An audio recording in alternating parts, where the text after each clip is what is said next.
दोस्तों स्वागत है आप सबका एक बार फिर आपके अपने YouTube चैनल ई टीचर में दोस्तों लेकर आए हैं जरूरी शैक्षिक समाचार। इस वीडियो में चैनल पर पहली बार आए तो चैनल को लाइक करें, सब्सक्राइब करें। आगे भी सभी तरह के एजुकेशन अपडेट हमारे चैनल पर मिलते रहेंगे। तो शुरू करते हैं आज का वीडियो और सबसे पहली खबर सभी साथियों के लिए। तो 3 माह से जो शिक्षण संस्थान बंद चल रहे हैं, विभिन्न तरह के कॉलेज, स्कूल, विद्यालय, तो उस पर बात यह है कि जो खबर है वो कोरोना संक्रमण काल का सबसे अधिक जो असर है बच्चों की पढ़ाई पर ही पड़ा है। इसी को लेकर बात और शिक्षा विभाग में जो ऑर्डर जारी हो रहे हैं उसको लेकर हम बात करेंगे कि 3 माह से जो शिक्षण संस्थान बंद है अब वो कब खुलेंगे। तो जो न्यूज आ रही है वो इस प्रकार है कि 24 तारीख से जो राज्य सरकार शिक्षा विभाग द्वारा ऑर्डर दिए गए हैं कि 24 से स्कूल खुलेंगे। फिलहाल केवल शिक्षक ही आएंगे, बच्चों को बुलाना है या नहीं इसको लेकर अभी तक गाइडलाइन नहीं आई है। तो इसी को लेकर एक खबर है कि कोरोना महामारी के कारण केंद्र व राज्य सरकार ने सरकार के साथ निजी शिक्षण संस्थानों को बंद कर दिया था। 18 मार्च के बाद सरकारी व निजी विद्यालयों के ताले लग गए थे। वर्तमान में भी ऐसे कई ग्रामीण क्षेत्रों में सरकारी विद्यालय हैं जो बंद पड़े हैं। इसके कारण हजारों विद्यार्थियों की जो पढ़ाई है वो लंबित व बाधित हो रही है। इसके साथ ही कोरोना महामारी की दस्तक के दौरान कक्षा 10वीं 11 की बोर्ड परीक्षाएं भी है वो चल रही थी और उसको भी रोका गया। अब शेष परीक्षाएं दोबारा करवाई जा रही है। इसी को लेकर बात करेंगे कि शेष बोर्ड की परीक्षा 18 जून से शुरू हो रही है, जिसमें 10वीं और 12वीं की बोर्ड परीक्षा स्थगित परीक्षाएं करवाने की तिथि घोषित कर दी गई है।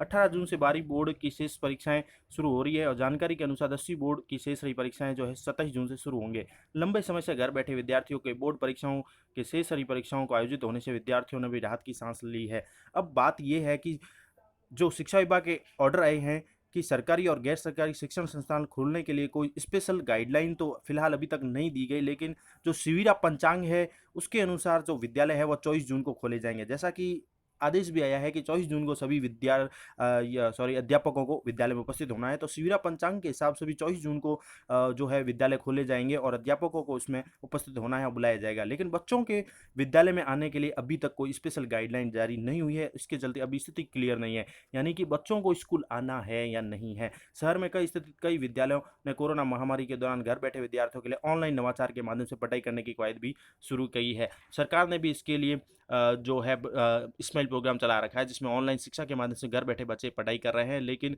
जो घर बैठे पढ़ाई कर रहे हैं उनमें भी काफ़ी दिक्कतें हैं। बच्चों को सही शिक्षण नहीं मिल पा रहा है और कई कमियां हैं। ग्रामीण क्षेत्र में लोगों के पास मोबाइल भी नहीं है, इस वजह से ऑनलाइन शिक्षा के माध्यम से उनकी पढ़ाई भी बाधित हो रही है। वहीं बात करें तो 15 जुलाई के आसपास सरकारी व निजी विद्यालय खोलने की छूट दिए जाने के कयास भी लगाए जा रहे हैं। विद्यालय खोलते समय शिक्षा विभाग सभी कक्षाओं के विद्यार्थियों को विद्यालय में प्रवेश नहीं देगा। इसके लिए भी कुछ अनिवार्य शर्तें रखी जाएगी, लेकिन इस समय दूर दराज के गांव और ढाणियों में बैठे विद्यार्थियों का समय व पढ़ाई दोनों ही बाधित हो रही है। गांव व ढाणियों के विद्यार्थी न तो अवकाश के कारण विद्यालय पहुंच पा रहे हैं, न ही ऑनलाइन शिक्षण व्यवस्था का पूरा लाभ उनको मिल पा रहा है। इसके साथ ही बात कर रहे हैं कि अब जो ऑनलाइन शिक्षा चल रही है ग्रामीण क्षेत्र में यह नवाचार है अभी तक सक्सेस नहीं हुआ है, पूरी तरह से फेल है। केवल शहरी क्षेत्र के बच्चे इसका अच्छे से लाभ ले सकते हैं। ग्रामीण क्षेत्र में अभी भी बच्चे जो है ऑनलाइन शिक्षा का लाभ नहीं ले पा रहे हैं। इसके साथ ही जो है शिक्षा विभाग में जो हमारे शिक्षा मंत्री जो है गोविंद सिंह डोटासरा का जो बयान है, उनका बयान फिलहाल तो यही है कि हम जुलाई से विद्यालय खोल लेंगे, लेकिन जो भी आगे गाइडलाइन आएगी आगे केंद्र सरकार द्वारा मानव संसाधन विकास मंत्रालय द्वारा उसकी भी पालना करनी होगी। तो फिलहाल अभी कोई तय नहीं है कि बच्चों को कब बुलाया जाएगा। आगे खबर है दोस्तों वो ये है कि जून माह का जो वेतन है वो है खबर उसको लेकर के जून माह का वेतन डिजिटल हस्ताक्षर के पश्चात ही आहरण हो सकेगा। राजस्थान सरकार के समस्त कार्मिकों के पे मैनेजर सॉफ्टवेयर पर उपलब्ध मास्टर डाटा की शुद्धता की जांच आहरण वितरण अधिकारियों द्वारा स्वयं के लॉगिन से की जाकर अंतिम अधिकृत हेतु विभाग अध्यक्ष को भिजवाना होगा। चूरू कोषाधिकारी रामधन ने बताया कि समस्त आहरण वितरण अधिकारी तत्काल डिजिटल सिग्नेचर सर्टिफिकेट प्राप्त कर अपने स्वयं के लॉगिन से पे मैनेजर पर रजिस्ट्रेशन कर वेरिफिकेशन हेतु कोष कार्यालय या उप कोष कार्यालय में ईमेल द्वारा पत्र भिजवाना सुनिश्चित करें। वेरिफिकेशन के उपरांत पे मैनेजर से भी पत्र प्रोसेस किया जाना संभव होगा। आहरण वितरण अधिकारियों के स्तर पर की जाने वाली कार्रवाई के विस्तृत निर्देश वित्त विभाग की आधिकारिक वेबसाइट पर भी उपलब्ध है तथा कोषालय स्तर पर सभी आहरण वितरण अधिकारियों को उनके ईमेल पर भी भिजवाए गए हैं। कोषाधिकारी ने भी बताया कि माह जून जुलाई का वेतन जो है आहरण वितरण अधिकारी के वेरीफाई डिजिटल हस्ताक्षर के आधार पर ही आहरित हो पाएगा। माह जून के वेतन भुगतान में किसी तरह के विलंब के लिए संबंधित आहरण वितरण अधिकारी जिम्मेदार होंगे। कोषाधिकारी ने समस्त आहरण वितरण अधिकारियों से कहा है कि किसी भी तरह की तकनीकी समस्या व विपत्रों के बारे में किसी भी तरह की जानकारी हेतु अधीनस्थ कार्मिकों को कोषालय में नहीं भेजे और कोषालय के ईमेल के माध्यम से ही संपर्क किया जा सकता है। तो जून माह का वेतन डिजिटल हस्ताक्षर के पश्चात ही आहरण हो पाएगा सभी कर्मचारियों के लिए। आगे खबर है दोस्तों वो ये है कि बेरोजगारी से जूझ रहे चयनित शिक्षक बोले हैं कि भले ही सरकार 1 साल का वेतन उन्हें न दें या उनका वेतन कोरोना की जंग में ले लेकिन उनको बेरोजगारी के कलंक से मुक्त करें। रीट के चयनित अभ्यर्थी बोले हैं कि सरकार नियुक्ति दे, 1 साल तक वेतन नहीं लेंगे, इसके लिए 122 करोड़ जो रुपए आएगा वो कोरोना महामारी में यूज कर सकते हैं। इधर थर्ड ग्रेड शिक्षकों के भी लगभग 31,493 पद खाली पड़े हैं। और ट्विटर पर भी जो है इस प्रकार का वॉर चल रहा है बेरोजगारों के द्वारा। प्रदेश में शिक्षकों के लगभग 70,000 पद खाली, आदेश के बावजूद 4 साल बाद भी नियुक्ति नहीं हो पाई है। ऐसे कई पद हैं जिन पर नियुक्तियां बाकी है। 5,758 पदों पर नियुक्तियां बाकी है। ट्विटर पर लेवल 2 भर्ती 2018 के 28,000 पदों के लिए निकाली गई भर्ती में से 3,374 पद अभी तक खाली है। तो ये बेरोजगारों के लिए भी काफ़ी जंग का माहौल चल रहा है, क्योंकि एक तरफ कोरोना और एक तरफ उनकी नियुक्ति की मांग को लेकर सरकार से लड़ाई चल रही है। आगे दिखाते हैं अगली खबर, वो ये है कि ऑनलाइन पढ़ाई जो है वो बच्चे नहीं कर पा रहे हैं। स्कूली बच्चे दिक्कतें जो है आ रही है और दिक्कतें समझ नहीं पा रहे हैं और उनकी जो है समस्या का समाधान भी नहीं हो रहा है। ऑनलाइन पढ़ाई नहीं कर पा रहे स्कूली बच्चे, इसको लेकर यही है कि उनमें कई प्रकार की तकनीकी समस्याएं भी आ रही है, चाहे वीडियो समझ में नहीं आ रहे हैं या स्कूल और से प्राइमरी कक्षा के बच्चों की ऑनलाइन कक्षा चलाई तो जा रही है लेकिन बच्चे इन कक्षाओं में सिखाए जाने वाले सबक नहीं सीख पा रहे हैं और अभिभावकों को भी उनके साथ बैठना पड़ रहा है। स्कूलों का कहना है कि वक्त को देखते हुए हमने बच्चों की पढ़ाई की व्यवस्था की है, यदि कोई दिक्कत है तो तरीके बदलाव करेंगे। लेकिन देखा जाए तो ऑनलाइन शिक्षा से बच्चों को वो माहौल नहीं मिल पाता है जो स्कूल शिक्षण व्यवस्था में मिल पा रहा है। वही ग्रामीण इलाकों में तो बिल्कुल ही बच्चों को इसका लाभ ही नहीं मिल पा रहा है, क्योंकि उनके पास एंड्रॉइड मोबाइल भी नहीं होते हैं। तो ऑनलाइन पढ़ाई भी अभी बच्चे नहीं कर पा रहे हैं पूरी तरह से। इसके अलावा खबर है एलडीसी भर्ती से, वो ये है कि 9,000 से अधिक कर्मचारियों से रिलेटेड 9,000 से अधिक की सर्विस बुक की जांच की जाएगी। जिले के ग्रामीण क्षेत्र के स्कूलों के करीब 9,000 शिक्षकों व कर्मचारियों की सर्विस जो बुक है उसकी जांच शुरू की गई है। अजमेर से खबर है कि स्कूलों के बंद होने के कारण समय का सदुपयोग करने के लिए शिक्षा निदेशालय ने इस संबंध में आदेश जारी किए थे। इसके बाद जिला शिक्षा प्रारंभिक और शिक्षा विभाग की ओर से सेंट्रल गर्ल्स स्कूल में इस कैंप की शुरुआत की गई है और यहाँ रोजाना 9 से 10 पीओ के जरिए 8 से 10 स्कूलों के शिक्षक और कर्मचारियों की सर्विस बुकों की जांच चल रही है। तो 9,000 से अधिक सर्विस बुकों की जांच की जा रही है अजमेर जिले के अंदर।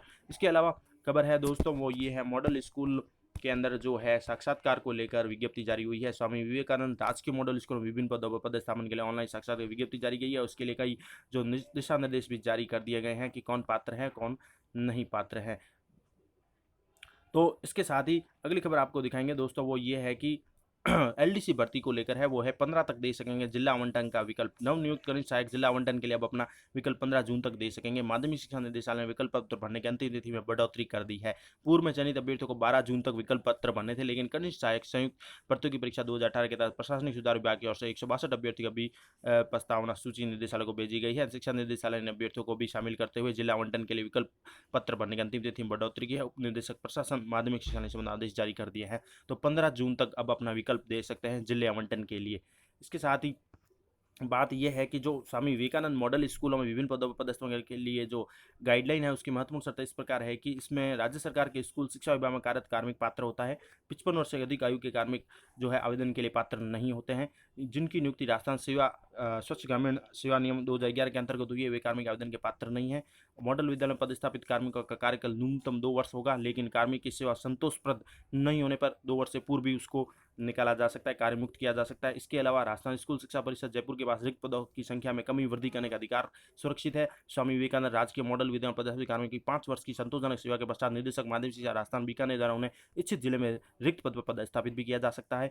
इसके साथ ही प्रधानाचार्य व अन्य शैक्षणिक कार्मिक पद चाहे व्याख्याता है वरिष्ठ अध्यापक को प्रोत्साहन राशि वित्त विभाग द्वारा समय समय पर जारी दिशा निर्देश के अधीन रहेगी तथा डे बोर्डिंग मॉडल विद्यालय के लिए प्रोत्साहन राशि क्षतिपूर्ति भत्ता वित्त विभाग द्वारा जारी दिशा निर्देशों के अधीन रहता है। मॉडल विद्यालय में पदस्थापन हेतु परीक्षा काल के कार्मिक भी पात्र होते हैं। जिन कार्मिकों के विरुद्ध विभाग की जांच विचाराधीन है, राजस्थान सिविल सेवा नियम 1958 के तहत किसी भी प्रकार से दंडित किया हो वे पदस्थापन हेतु पात्र नहीं होंगे। अभ्यर्थी 2 जिलों में मॉडल विद्यालयों के लिए आवेदन कर सकता है। इसके लिए उन्हें केवल एक बार ही साक्षात्कार देना होगा। आवेदन पत्र में अभ्यर्थी द्वारा दी गई किसी भी प्रकार की सूचना गलत पाए जाने पर उसका जो पदस्थापन निरस्त कर उसके विरुद्ध अनुशासनात्मक कार्रवाई की जा सकती है और साक्षात्कार हेतु किसी भी प्रकार का यात्रा बता दे नहीं होता है।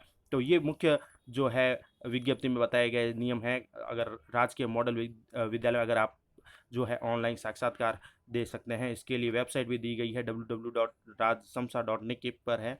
यहाँ पर आप नियम शर्तें दे सकते हैं, साक्षात्कार की तिथि भी मिल जाएगी। साक्षात्कार हेतु ऑनलाइन आवेदन जो है 17 जून 2020 को प्रातः 10 बजे से दिनांक 20 जून को शायद 6 बजे तक शाला दर्पण स्टाफ विंडो के माध्यम से किया जा सकता है, यानी ऑनलाइन ही आवेदन करना है। ऑनलाइन साक्षात्कार के लिंक और समय की सूचना ऑनलाइन आवेदन पत्र में दिए गए मोबाइल नंबर और ईमेल पर ही आपको मिल जाएगी और आप अपना साक्षात्कार दे सकते हैं। वैसे इसमें प्रधानाचार्य है, व्याख्याता, द्वितीय श्रेणी शिक्षक, प्रयोगशाला सहायक, अन्य विभिन्न तरह के रिक्त पदों पर पदस्थापन हेतु 23, 24 और 26 जून को राधाकृष्ण शिक्षा संकुल जयपुर स्थित राजस्थान स्कूल शिक्षा परिकार्यालय द्वारा ऑनलाइन साक्षात्कार आयोजित किया जाएगा। तो ये थी कुछ मुख्य खबरें शैक्षिक समाचार के रूप में। आशा है आपको वीडियो अच्छा लगा। Thank you for watching our channel E teacher.